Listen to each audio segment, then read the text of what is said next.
ആ ലെറ്റർ ഒരു കൂട്ടുകാരൻ കൊണ്ടുപോയി കൊടുക്കുന്നു. അഹമ്മദ് നിങ്ങൾക്ക് ആ കത്ത് വായിച്ച് ഞാൻ ചുരുക്കുന്നു. അഹമ്മദ് നിങ്ങൾ കരയാൻ തുടങ്ങി. സുബ്ഹാനല്ലാഹ്, ഈ കത്തുമായി വന്ന സഹോദരൻ എന്ത് കൊടുക്കും റബ്ബേ? കയ്യിൽ കാശില്ലല്ലോ. തന്റെ കയ്യിലുള്ള താൻ അകത്തേക്ക് പോയി തന്റെ കന്തൂറ ഊരിക്കൊണ്ട് കാശില്ലാത്ത മഹാന്മാർ സ്വാലിഹീങ്ങളായ അയിമ്മത്തിന് മുഴുവനും ദാരിദ്ര്യമായിരുന്നു. അവരിവിടെ പൈസക്ക് വേണ്ടി നടന്നെങ്കിൽ ലോകം അവരുടെ മുമ്പിലാകുമായിരുന്നു. ഇമാം മാലിക് തങ്ങൾക്ക് സ്വന്തം ഒരു വീടില്ലായിരുന്നു. മരിക്കുന്നത് വരെ വീടില്ലായിരുന്നു. വീട്ടിലൊരു അടുപ്പ് പോലുമില്ലായിരുന്നു. താൻ വാടകയ്ക്കെടുത്ത വീട്ടിൽ വരെ അടുപ്പ് പോലുമില്ലായിരുന്നു. കാരണം ഭാര്യയും 2 മക്കളും ഹദീസ് പഠിക്കലിന് തടസ്സം വരുമെന്ന നിലക്ക് ഒരു കട്ടൻ ചായ ഉണ്ടാക്കാൻ കാലോചിതമായി അന്നത്തെ ഒരു ഭക്ഷണം ഉണ്ടാക്കാൻ ഒരുങ്ങിയാൽ ആ ടൈമിൽ ഭാര്യയ്ക്കും 2 മക്കൾക്കും ഹദീസ് പഠിക്കാൻ കഴിയില്ലല്ലോ എന്ന് പേടിച്ച് ഒരു അടുപ്പ് പോലും ഉണ്ടാക്കാത്ത ഇമാം മാലിക് തങ്ങൾ. മഹാന്മാരെ മുഴുവനും ചരിത്രം എങ്ങനെയാണ്. എന്നാൽ ഇന്ന് നമുക്ക് തന്ന ബസ്ത് അല്ലാഹു എത്രയാണ് നമുക്കൊക്കെ തന്നത്. അല്ലാഹു നമുക്ക് മാപ്പ് തരുമാറാകട്ടെ. സഹോദരന്മാരെ, ഈ കത്തിനെ ബഹുമാനപ്പെട്ട ഇമാമുന ശാഫിഈ റളിയല്ലാഹു അൻഹു കൊടുത്തയച്ച കത്തിന് പ്രതിഫലമായി നടന്നു വന്ന് വിഷമിച്ച് അതാ കാലങ്ങൾ താണ്ടി വന്നതായ ഈ സഹോദരന് എന്തെങ്കിലും കൊടുക്കണമല്ലോ എന്ന് മനസ്സിലാക്കി മഹാനായ അഹ്മദ് നമ്പൽ അകത്തേക്ക് കയറിക്കൊണ്ട് അവിടുന്ന് ധരിച്ചതായ ഒരു കന്തൂറയുണ്ട്, അത് ഊരിക്കൊണ്ട് മടക്കിക്കൊണ്ട് ഇദ്ദേഹത്തിന് കൊടുക്കുന്നു. ഇതുമായി ഇമാമുൽ ശാഫിഈ തങ്ങളരികിൽ വന്ന് കത്ത് കൊടുത്തെന്ന് പറഞ്ഞപ്പോൾ സന്തോഷമല്ലേ എന്നൊക്കെ ചോദിച്ചു. എന്നിട്ട് പറയുന്നു, വല്ലതും തന്നിരുന്നോ? എന്തിനാ അങ്ങനെ ചോദിച്ചത്? അവിടുന്ന് തരാമൊന്നും കയ്യിലുണ്ടാവൂല. അപ്പൊ എന്തെങ്കിലും ഇവിടുന്ന് കൊടുക്കാം. ഇവിടെ കയ്യിലുണ്ടായിട്ടല്ല കൊടുക്കാന്ന് മനസ്സിലാക്കിയിട്ടാ പറഞ്ഞത്. ഇത് പറയുമ്പോൾ പറയുന്നു, അതേ അവിടുന്ന് ധരിച്ചൊരു കന്തൂറ എനിക്ക് തന്നിട്ടുണ്ട്. സുബ്ഹാനല്ലാഹ്, കന്തൂർ ഒന്ന് കാണിച്ചാട്ടെ. ഇതാരാ പറയുന്നത്? സഹോദരന്മാരെ, ഉസ്താദ്, അതും ഏത് ഉസ്താദ്? ഇമാമുൽ ശാഫിഈ തങ്ങൾ. ആ കന്തൂർ ഒന്ന് തന്നാട്ടെ. വാങ്ങി അകത്തേക്ക് പോയിട്ട് ഒരു പാത്രം എടുത്തതിൽ വെള്ളം നിറച്ചിട്ട് ഈ കന്തൂർ അതിലിട്ട് മുക്കിക്കൊണ്ട് താൻ കുടിക്കുന്നു. തന്റെ ശിഷ്യന്റെ വേർപ്പ് ദേഹത്തേക്കായി കിട്ടണം, വയറ്റിനകത്തേക്കാവണം. റസൂലുള്ളാഹി സ്വർഗമുണ്ടെന്ന് പറഞ്ഞ എന്റെ കുട്ടിയുടെ വേർപ്പ് എന്റെ വയറിലേക്കാകട്ടെ എന്ന് ചിന്തിച്ച മനസ്സിന്റെ ഉടമകളായ ആ മഹാന്മാർ, അവരാണ് അല്ലാഹുവിന്റെ ഔലിയാക്കൾ. അല്ലാഹുവിന്റെ റസൂലുമായി ബന്ധപ്പെട്ട് എത്ര സംഭവങ്ങളാണ് ഇങ്ങനെ പറയാനുള്ളത്. അതാ സമയദൈർഘ്യം ഭയന്ന് ഞാൻ നിർത്തുന്നു. അല്ലാഹുവിന്റെ റസൂലിനോട് ബന്ധപ്പെടൂ. റബീഉൽ അവ്വൽ 12 സുബഹിക്ക് ഉറങ്ങരുത് സഹോദരാ.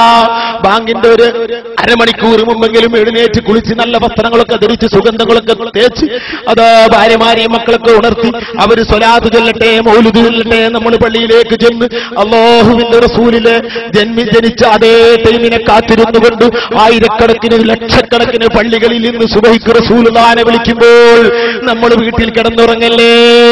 റസൂലുള്ള നമ്മുടെ രോദനയും കേൾക്കട്ടെ. നമ്മൾ പള്ളിയിൽ ചെന്നുകൊണ്ട് റസൂലുള്ളാഹിന്റെ മദ്ഹ് പറഞ്ഞ് കരയൂ, റസൂലുള്ളാഹിലേക്ക് കൈ കാണിക്കൂ, അശ്റഖ ബൈത്തുകൾ ചെല്ലുമ്പോൾ മദീനയിലേക്ക് കൈ കാണിച്ച് സങ്കടങ്ങൾ പറയൂ. ഓരോ വരികളും ചൊല്ലുമ്പോൾ അർത്ഥമറിയുന്നവർ അർത്ഥത്തിലേക്ക് ചിന്തിച്ചു, അല്ലാത്തവർ റസൂലുള്ളാഹിന്റെ മദ്ഹാണല്ലോ. യാ നബി സലാം, നബിയേ എന്റെ സലാം തങ്ങൾക്ക്.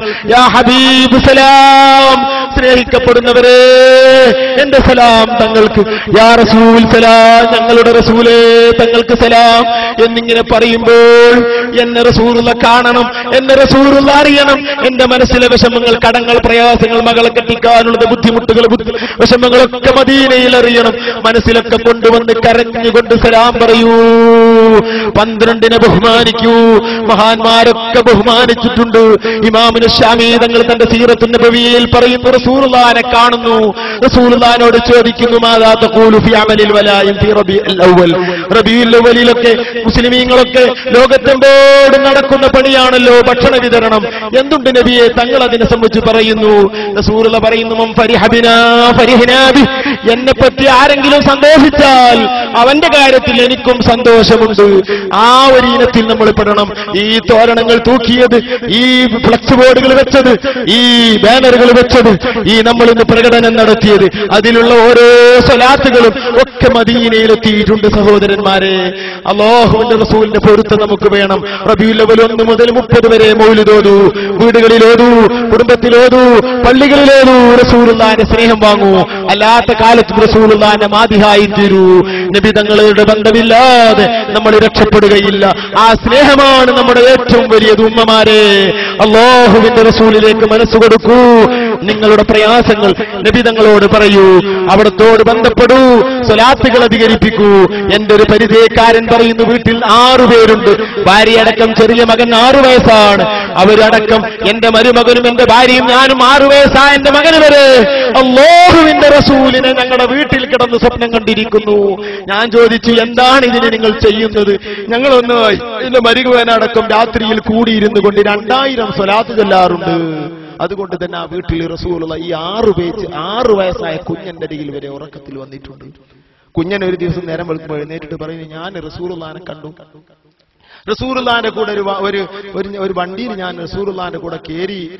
ഞാൻ റസൂലാണെന്ന് എന്നോട് പറഞ്ഞ് ഈ 6 വയസ്സുള്ള കുട്ടിനോട് ഉപ്പ പറഞ്ഞു, പോടാ ഇത് കണ്ടിട്ടില്ല. എന്റെ കുഞ്ഞൻ അങ്ങ് കരഞ്ഞുപോയി, പൊട്ടിക്കരഞ്ഞ്, ഞാൻ കണ്ടുകിണ് പോവാന്ന് പറഞ്ഞ് കരഞ്ഞു. എങ്ങനെയാണ് എന്റെ കുട്ടി കണ്ടത് എന്ന് അദ്ദേഹം എന്നോട് പറഞ്ഞു.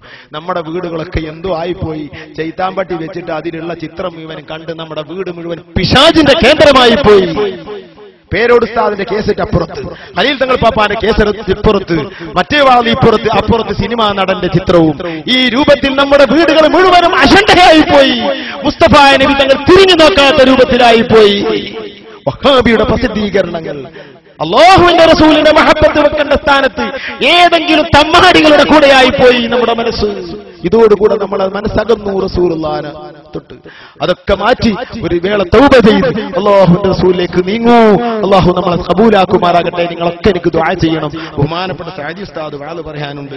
ഇനി ഉസ്താദിന് 2 മണിക്കൂർ പൂർണ്ണമായും ഉണ്ട്. ബഹുമാനപ്പെട്ട തങ്ങൾ പാപ്പ 12:30 വരുള്ളൂ. റസൂലുള്ളാഹിന്റെ മൗലിദ് ദിവസമാണിന്ന്. ഒരിക്കലും നമ്മളാരും പോകരുത്. ഞാൻ പോകുന്നത് ഒരു മൗലിദിനാണ്, ഞാൻ കിടന്നുറങ്ങാൻ പോകില്ല. അതുകൊണ്ട് നിങ്ങൾ ആരും പോകരുത്. തങ്ങൾ പാപ്പ വന്ന് ആ റസൂലുള്ളാഹിന്റെ കുട്ടിയാണല്ലോ. സയ്യിദന്മാരുണ്ടെങ്കിൽ ബഹുമാനപ്പെട്ട തങ്ങൾ പാപ്പ ഇവിടെ ഉണ്ട്.